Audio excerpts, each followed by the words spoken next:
ಓಂ ಶ್ರೀ ಗುರು ರಾಘವೇಂದ್ರಾಯ ನಮಃ. ಎಲ್ರಿಗೂ ಅಷ್ಟೇ ರಾಯರು ಒಳ್ಳೇದು ಮಾಡಲಿ, ಆಯುಷು ಆರೋಗ್ಯ ಭಾಗ್ಯ ಕೊಟ್ಟು ಕಾಪಾಡಲಿ. ಮೊದಲಿಗೆ ರಾಯರು ಅಂದರೆ ಅವರು ಒಂದು ಮುಗ್ಧ ಮನಸ್ಸಿರೋ ಅಂಥ ಮಗು ಥರ ನಮ್ಮ ಮಾತನ್ನ ಆಲಿಸ್ಕೊಂಡು ನಮ್ಮ ಪ್ರಶ್ನೆಗೆ ಆಗಿರ್ಬೋದು, ನಮ್ಮ ಸಂಕಷ್ಟಕ್ಕೆ ಆಗಿರ್ಬೋದು ಅವರು ಒಂದು ಉತ್ತರನ ಕೊಡ್ತಾರೆ. ಅಷ್ಟೇ ಅಲ್ಲದೆ ನಮ್ಮ ಲೈಫಲ್ಲಿ ಯಾವುದೋ ಒಂದು ಬದಲಾವಣೆ ತರಬೇಕಾದ್ರೆ ಮಾತ್ರನೇ ರಾಯರು ನಮ್ಮ ಲೈಫ್ಗೆ ಎಂಟ್ರಿನ ಕೊಡುವಂಥದ್ದು. ಸುಮ್ಮನೆ ಯಾರ ಲೈಫ್ಗೂ ಬರೋದಿಲ್ಲ. ಅಷ್ಟೇ ಅಲ್ಲದೆ ಎಲ್ಲರೂ ಕೂಡ ರಾಯರು ಭಕ್ತರ ಆಗೋದಕ್ಕೆ ಸಾಧ್ಯನೂ ಕೂಡ ಆಗೋದಿಲ್ಲ.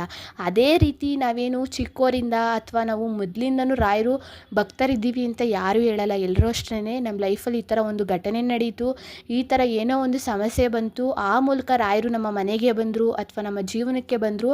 ಆ ಮೂಲಕ ನಾನು ರಾಯರನ್ನ ನಂಬೋದಕ್ಕೆ ಶುರು ಮಾಡಿದೆ. ರಾಯರು ಪೂಜೆನ ಇಷ್ಟು ವರ್ಷದಿಂದ ನಾನು ಮಾಡ್ತಾಯಿದ್ದೀನಿ, ರಾಯರು ಇದ್ದಾರೆ, ನನ್ನ ಜೀವನದಲ್ಲಿ ಎಲ್ಲ ಕೊಟ್ಟಿದ್ದಾರೆ ಅಂತ ಸುಮಾರು ಜನರು ಮಾತಲ್ಲಿ ಹೇಳೋ ಅಂಥದ್ದು ಇದು ಅಲ್ವಾ. ನಿಮ್ಮ ಲೈಫಲ್ಲೂ ಕೂಡ ನೀವು ಒಂದ್ಸರಿ ಯೋಚನೆ ಮಾಡಿ ನೋಡಿ. ನೀವೇನಾದ್ರು ರಾಯರು ಭಕ್ತರಾಗಿದ್ದರೆ ರಾಯರು ಯಾವಾಗ ನಿಮ್ಮ ಲೈಫ್ಗೆ ಬಂದರು, ಮತ್ತು ರಾಯರನ್ನ ನೀವು ಯಾವಾಗ ನಂಬೋದಕ್ಕೆ ಶುರು ಮಾಡಿದ್ರಿ, ಯಾವ ಕಾರಣಕ್ಕೆ ನೀವು ರಾಯರನ್ನ ನಂಬಿದ್ದೀರಾ, ಆರಾಧ್ಯ ದೈವ ಮಾಡ್ಕೊಂಡಿದ್ದೀರಾ ಅಂತ ನೀವು ಮೊದಲಿಗೆ ನಿಮ್ಮನ್ನೇ ನೀವು ಪ್ರಶ್ನೆ ಮಾಡ್ಕೋಬೇಕು. ಆ ನಂತರಲೇ ನೀವು ರಾಯರನ್ನ ಕೇಳ್ಕೋಬೇಕು, ನನ್ನಪ್ಪ ನಾನು ನಿನ್ನ ಈ ರೀತಿ ನಂಬಿದ್ದೀನಿ, ನೀವು ನಮ್ಮ ಜೀವನಕ್ಕೆ ಏನಕ್ಕೆ ಬಂದ್ರಿ, ಯಾವ ರೂಪದಲ್ಲಿ ಬಂದ್ರಿ ಅಂತ ನಿನಗೆ ಗೊತ್ತು ತಂದೆ. ನಾನು ಏನನ್ನ ಕೇಳಬೇಕು ಏನು ಕೇಳಬಾರ್ದು ಅಂತ ನನಗೊಂದು ಗೊತ್ತಾಗ್ತಾ ಇಲ್ಲ. ನೀವೇ ನನಗೆ ದಾರಿ ತೋರಿಸ್ಕೊಂಡು ಹೋಗಬೇಕು ಅಂತ ನೀವು ಮೊದಲಿಗೆ ಕಂಡಿಟ್ಕೊಂಡಿದ್ದೆ ಆದರೆ ಅಲ್ಲಿಗೆ ರಾಯರು ನಿಮಗೆ ಒಂದು ಅನುಗ್ರಹನ ಮಾಡೇ ಮಾಡ್ತಾರೆ. ನೀವು ನಂಬಿಕೆ ಇಟ್ಟೇ ರಾಯರು ಪೂಜೆ ಮಾಡ್ತಾ ಇರೋದು, ರಾಯರನ್ನ ನೆನೀತಾ ಇರೋದು. ಅಷ್ಟೇ ಅಲ್ಲ, ರಾಯರು ಅನುಗ್ರಹ ಮತ್ತು ರಾಯರು ಅನುಮತಿ ಇಲ್ಲದೇ ನೀವು ಸಾಧ್ಯನೇ ಇಲ್ಲ. ರಾಯರು ಪೂಜೆ ಮಾಡೋದಕ್ಕಾಗಿರ್ಬೋದು, ರಾಯರು ಫೋಟೋನ ಮನೆಗೆ ತರೋದಕ್ಕಾಗಿರ್ಬೋದು, ಅಥವಾ ನೀವು ರಾಯರು ಮಠಕ್ಕೆ ಹೋಗೋಕ್ಕೆ ಸಾಧ್ಯ ಆಗೋದು ರಾಯರು ಅನುಮತಿ ಇದ್ರೇನೆ. ಅದು ಸುಮ್ಮನೆ ಎಲ್ಲರೂ ಕೂಡ ಹೋಗೋದಕ್ಕಾಗೋದಿಲ್ಲ, ಎಲ್ಲರೂ ಕೂಡ ಆರಾಧನೆ ಮಾಡೋದಕ್ಕೆ ಸಾಧ್ಯನೇ ಇಲ್ಲ.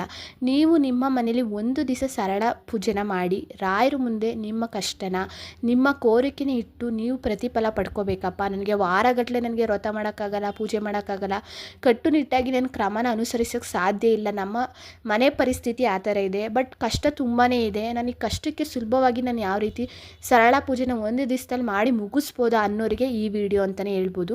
ನೀವು ಒಂದು ದಿವಸ ಯಾವಾಗಲಾದ್ರೂ ಮಾಡ್ಬೋದು, ಅಂದರೆ ಗುರುವಾರನೇ ಮಾಡಬೇಕು. ನೀವು ಸಂಜೆ ಆದರೂ ಮಾಡ್ಬೋದು, ಬೆಳಗ್ಗೆ ಆದರೂ ಮಾಡ್ಬೋದು, ನಿಮಗೆ ಬಿಟ್ಟಿರೋ ಅಂಥದ್ದು. ರಾಹುಗಾಲದಲ್ಲಿ ಮಾತ್ರ ಮಾಡುವಾಗಿಲ್ಲ.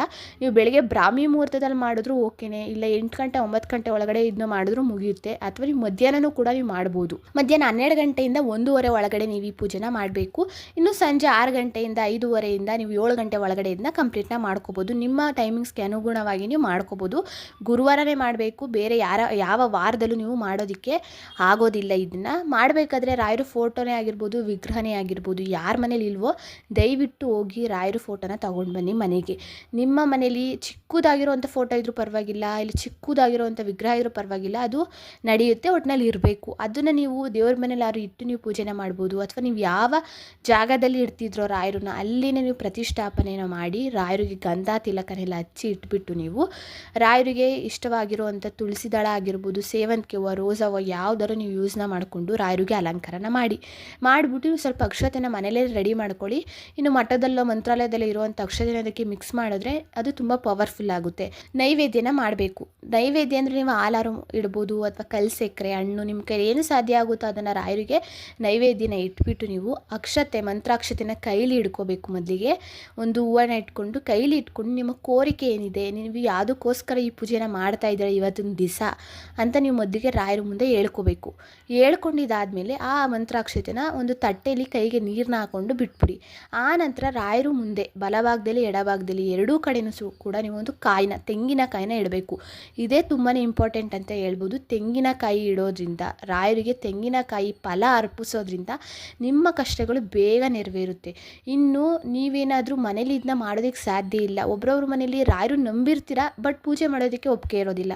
ಏನೋ ಹಿರಿಯರು ಹೇಳ್ತಾರೆ ನಮ್ಮ ಮನೆಯಾಗ ಬರೋಲ್ಲ, ಇಲ್ಲ ಬೇಡ ನಮ್ಮ ಮನೇಲಿ ಪೂಜೆ ಮಾಡೋದು, ಏನಕ್ಕೆ ಬೇಕು, ಒಬ್ಬರವರು ಇಡಬಾರ್ದು ಗುರುಗಳನ್ನ ಮನೇಲಿ ಅಂತ ಹೇಳ್ತಾರೆ. ಆ ಥರ ಎಲ್ಲ ರೆಸ್ಟ್ರಿಕ್ಷನ್ ಇರುತ್ತೆ. ಆವಾಗ ನಿಮಗೆ ಮಾಡಬೇಕು ಅಂತ ಮನಸ್ಸಲ್ಲಿದ್ದರೂ ಕೂಡ ಮಾಡೋದಕ್ಕೆ ಸಾಧ್ಯ ಆಗದೆ ಇರೋರು ಬೇಕಾದ್ರೆ 2 ತೆಂಗಿನಕಾಯಿನ ರಾಯರು ಮಠಕ್ಕೆ ನೀವು ಕೊಟ್ಬಿಟ್ಟು ಬರ್ಬೋದು. ರಾಯರ ಮಠಕ್ಕೆ ತುಳಸಿ ದಳದ ಜೊತೆಗೆ ನೀವು ಇದು ತೆಂಗಿನಕಾಯಿನ ನೀವು ಕೊಟ್ಬಿಟ್ಟು ಬನ್ನಿ, ತುಂಬಾ ಒಳ್ಳೆಯದು ಅಂತಲೇ ಹೇಳ್ಬೋದು.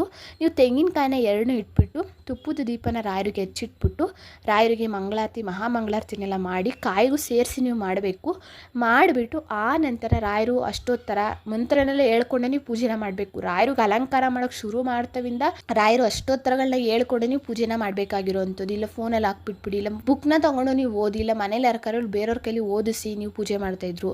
ನೀವು ಸುಮ್ಮನೆ ಮೌನವಾಗಿ ಇರಬೇಕು ಅಂತಂದರೆ ಸುಮ್ಮನೆ ಪೂಜೆ ಮಾಡೋದಲ್ಲ, ನೀವು ಬಾಯಿಲಲ್ಲಿ ಮನಸ್ಸಲ್ಲಿ ಹೇಳ್ಕೊತಾ ಇರಬೇಕು. ಆವಾಗಲೇ ಅದ್ರ ಪ್ರತಿಫಲ ಆದಷ್ಟು ಬೇಗ ನಮಗೆ ಸಿಗುವಂಥದ್ದು ಅಲ್ವಾ. ಅದು ಎಲ್ಲ ಪೂಜೆ ಎಲ್ಲ ಆದಮೇಲೆ ನೀವು ನೆಕ್ಸ್ಟ್ ಏನು ಮಾಡಬೇಕು, ತೆಂಗಿನಕಾಯಿನ ರಾಯರ ಮುಂದೆನೇ ನಿವಾಳಿಸ್ಬಿಟ್ಟು ರಾಯರಿಗೆ ನಮಸ್ಕಾರನ ಮಾಡಿಬಿಟ್ಟು ತೆಂಗಿನಕಾಯಿನ ಒಂದನ್ನು ಒಡೆದ್ಬಿಟ್ಟು ರಾಯರ ಮುಂದೆನೇ ಇಡಬೇಕು. ಅದಕ್ಕೆ ಅರಿಶಿನ ಕುಂಕುಮ ಹಚ್ಚಿ ರಾಯರಿಗೆ ಪೂಜೆನ ಮಾಡಬೇಕು. ಇನ್ನೊಂದು ತೆಂಗಿನಕಾಯಿನ ಒಡೆದ್ಬಿಟ್ಟು ನೀವು ಇವಾಗ ಬೆಳಗ್ಗೆ ಏನಾದ್ರು ನೀವು ಪೂಜೆ ಮಾಡ್ತಾಯಿದ್ದೀನಿ ಅಂತಂದರೆ ಸಂಜೆಗೆ ನೀವು ಆ ತೆಂಗಿನಕಾಯಿನ ಒಡೆದ್ಬಿಟ್ಟು ಇನ್ನೊಂದು ಇಟ್ಟಿರ್ತೀರಲ್ಲ, ಆ ತೆಂಗಿನಕಾಯಿನ ಒಡೆದ್ಬಿಟ್ಟು ನೀವು ಅದನ್ನು ನೈವೇದ್ಯನ ಮಾಡಿಬಿಟ್ಟು ರಾಯರಿಗೆ ಅರ್ಪಣೆ ಮಾಡಬೇಕು. ಪಾಯಸಾರು ಮಾಡ್ಬೋದು, ಇಲ್ಲ ಇನ್ನೇನಾದರೂ ನೀವು ತೆಂಗಿನಕಾಯಿಂದ ಮಾಡಿಬಿಟ್ಟು ರಾಯರಿಗೆ ಅರ್ಪಣೆ ಮಾಡಿಬಿಟ್ಟು ಅದನ್ನು ಮನೆಯವರೆಲ್ಲ ಸೇವನೆನ ಮಾಡಬೇಕು.